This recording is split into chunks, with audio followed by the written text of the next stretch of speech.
Says a B-52 Stratofortress jet was carrying 8 people when it crashed in Kern County, California earlier today. This is what the crash looked like for residents from afar. Just a massive plume of black smoke you can see there in the distance. Now, Edwards Air Force Base says that initial indications are that the crash was not survivable. CBS News correspondent Carter Evans joins us live now. Carter, what have you learned about the crash?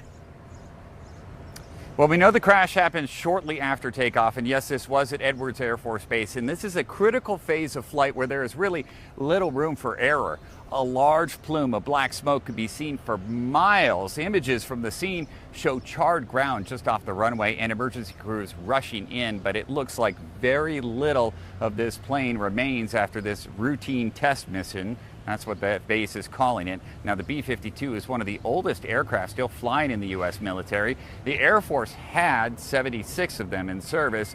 Some were built back in the 1960s, and B-52s recently flew missions over Iran in late March. Now, last month, the Air Force announced its fleet of B-52s is set to get a series of big upgrades, which include new engines. And the plans are to keep those planes in service into the 2050s.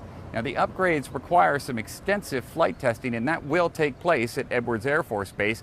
Officials there say, as you said, the initial indications, and you could tell from that video, unfortunately, is that this crash looks like it is not survivable. Liz? Carter Evans, thank you so much for that update.